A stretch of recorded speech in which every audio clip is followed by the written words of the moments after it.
बरं देवी, मला सांगा, त्याच वेळी धनाजीला आपल्यासोबत का घेतलं नाहीत? ते आपल्या बरोबरच परत आले असते तर मधला संशय आला असता, त्यांचा जीव धोक्यात आला असता. म्हणून मी त्यांना एकदम खेळाच्याच ठिकाणी यायला सांगितलं. देवी, तुम्ही खरंच धन्य आहात. तुळजा देवीचा अंश आहात आणि म्हणूनच आमच्या नजरेला जे दिसत नाही ते तुमच्या नजरेला दिसतं.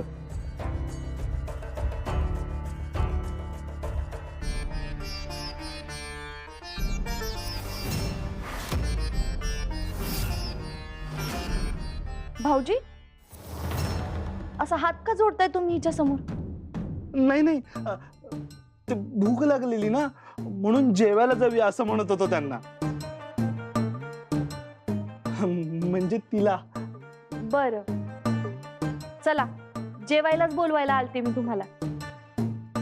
चला चला, आज कितीतरी दिवसांनी मला आईच्या हातचं जेवण खायला मिळणार आहे. मी तर पोटभर जेवण जेवणार आहे, अगदी गळ्याशी येईपर्यंत.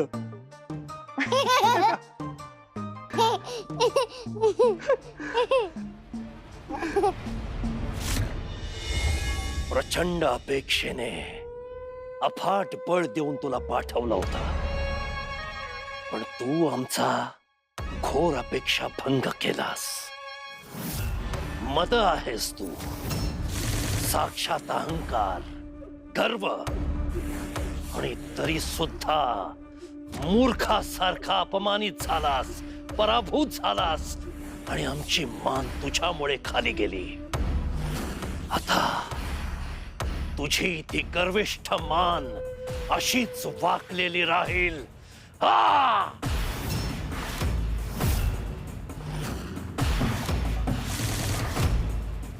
मला मृत्यूदंड द्या, पण आता अवमानित करू नका. आणि आम्हाला अवमानित करून जिवंतपणे मृत्यू दिला आहे, त्याचं काय? त्याचं काय?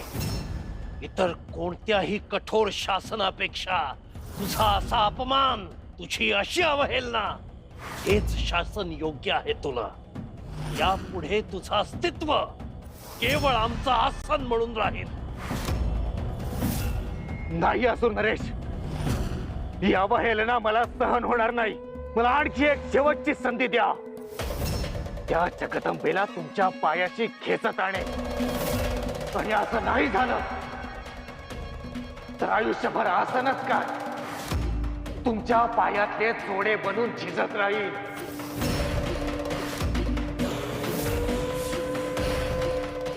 ठीक आहे, हे अंतिम संधी तुला. 2 दिवस आहेत तुझ्याकडे, 2 दिवस. या 2 दिवसात ती जगदंबा माझ्या समोर आली नाही तर तुझ्या अंतिम श्वासापर्यंत तुझी जागा इथे इथे माझ्या चरणाशी राहील. मला मान्य आहे असुर नरेश, माझा अपमान केलाय तिनं. या अपमानाचा सूड घेतल्याशिवाय मला स्वस्थ बसवणार नाहीये. आता बघाच तिची कशी झोप उडवतो ते.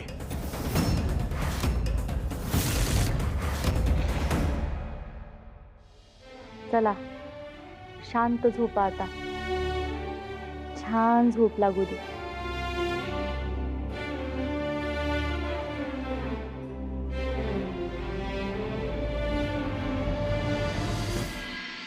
या बांगड्या सामाजीच्या घरातनं उचलल्या होत्या.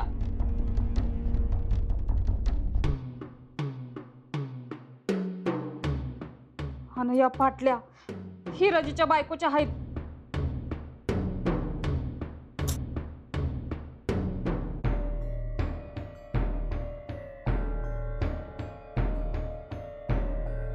ही बोरमाळ तानीच्या गळ्यातली आहे.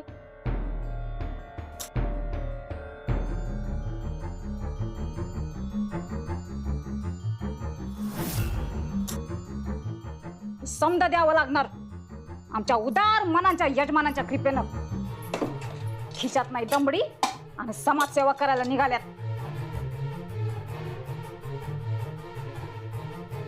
सुंदरे, सगळे दागदागिने चीज वस्तू काढून ठेवल्यास नव, ती लोक येतीलच न्यायला. वय तर समद काढून ठेवलं आहे. तुम्ही म्हणत असाल तर ही भांडी कुंडी, हा वाण सामान, कपाटातली समधी कपडे, समधी खिरापत वाटून टाकूया आणि आपण बसूया भीक मागत. अगं काय बोलतेस तू? असं अभद्र बोलायचं होय? अभद्र तुम्ही बोलताय आणि तुम्ही वागताय. भिकेच्या डोळ्या लागल्यात तुम्हाला.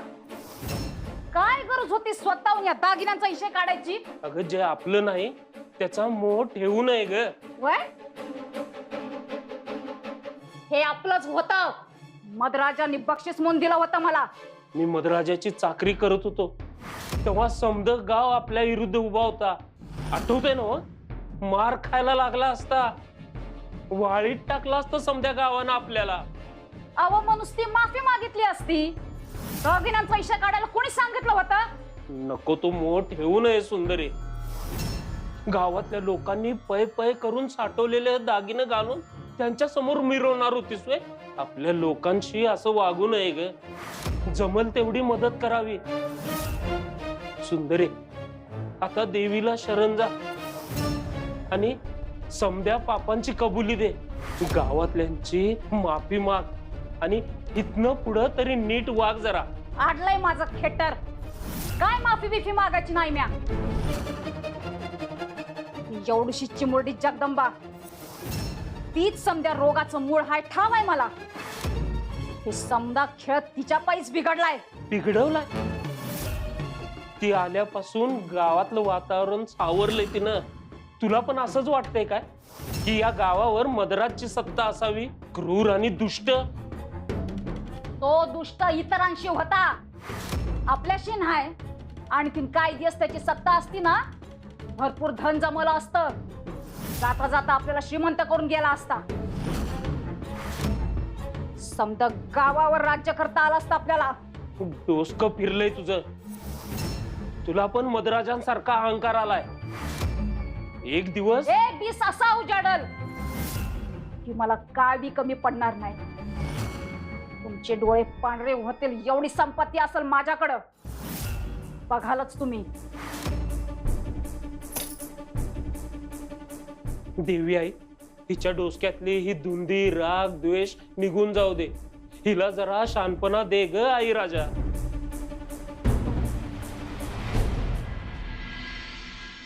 आई, अगं काय हे? केवढं हे समद? एवढं समद मी खायचंय? अगं कशा पायी बनवलेस एवढे पदार्थ? अगं हे मी नाही बनवले, गावातल्या प्रत्येक घरातनं आला आहे. समद्याने देवी आईला जो नैवेद्य दाखवला ना, तो तुझ्यासाठी पाठवला आहे. माझ्यासाठी? पण का? अगं तुझ्यामुळं समदा गाव वाचला. त्या मदराजाच्या कोठडीतून समद्यांची सुटका झाली, म्हणून त्या समद्यांना तुझ्यासाठी काहीतरी चांगलं करायचं आहे. त्यानं सगळ्यांना पकडलं तेव्हा मी गावाच्या बाहेर होते, म्हणून वाचले. त्यामुळेच हे करू शकले. माझ्या जागेत दुसरं कुणी असतं तर त्यानेही हेच केलं असतं. नाही, दुसरं कोणी केलं असतं ते खरं आहे, पण तू एवढीशी आणि त्या मदराजाला आव्हान दिलंस. अगं त्याचा तो मोत्यांचा खेळ खेळायची भल्या भल्यांची हिंमत नसताना तू तो खेळ खेळलास आणि त्याला हरवून बी दावलंस. जगदंबे, अगं संकट मोठं आहे म्हणल्यावर निम्मे अर्धे लोक खचून जातात, पण तू न डगमगता त्या राक्षसाच्या मोर उभी राहिलीस.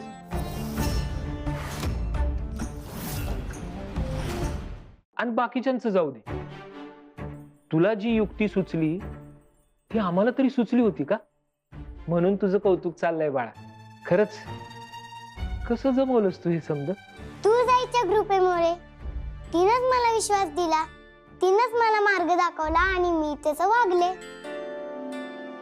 अगं त्यानं समजा गावाला गुलाम बनवलं होतं.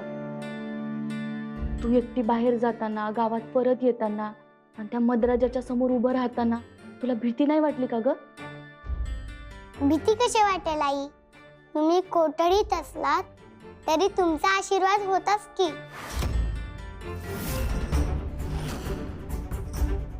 आणि तुझाही पाठीशी होती.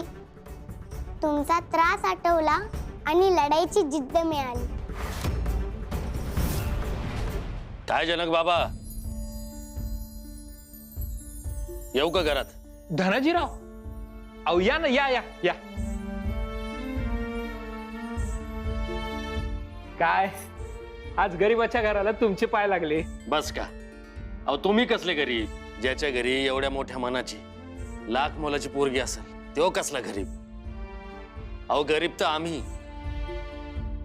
धन दौलत होती, सारं काही होतं, आणि त्या मदराजाच्या जाळ्यात अडकलो आणि गावाला वाऱ्यावर सोडून दिला. तुमच्या या जगदंबामुळेच त्या अहंकाराच्या भ्रमातून बाहेर पडलो. तिच्यामुळेच आज या साऱ्यांना हा सोन्याचा दिवस पाहायला मिळालाय.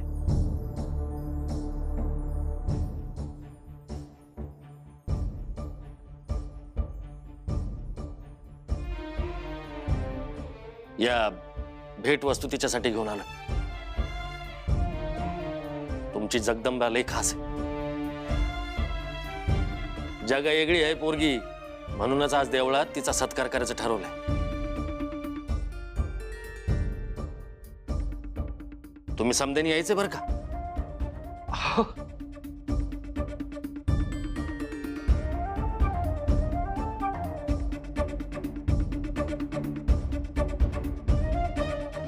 लई मोठा मान देताय बघा आमच्या लेकीला तुम्ही. थांबा, मी तुमच्यासाठी काहीतरी खायला घेऊन येते. नको नको गंगाई, आमच्या जगदंबेला पाहिलं आणि पोटच भरलं बघा.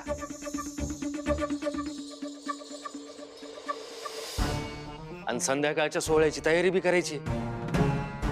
तुम्ही मात्र यावर का सगळेजण? येतो येतो.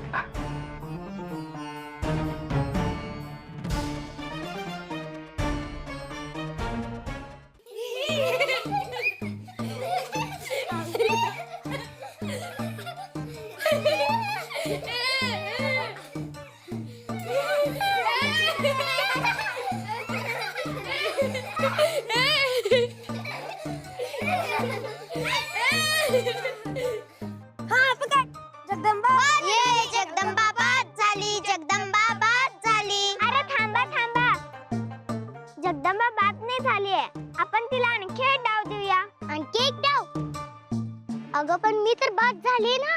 असं दे ग, तरी पण आपण तिला खेळायला देऊया. अगं पण असं का? मी बाद झाले तर खेळणार कशी? ही मुलं माझ्यासोबत अशी का वागतायत? मला एकटं का पाडलं जातंय? या गावात आलो तेव्हा वाटलं होतं ही जगदंबा सहजच हातात लागेल. ते झालंही असतं.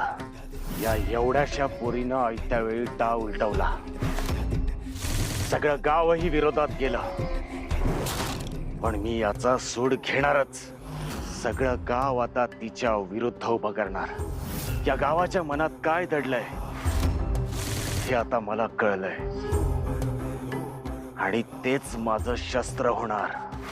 या गावाच्या डोळ्यात अंजन घालायची वेळ आली आहे. मदराजाचा फटका आता नाही सुटका. जगदंबे, यासाठी मला माझं रूप बदलावं लागणार.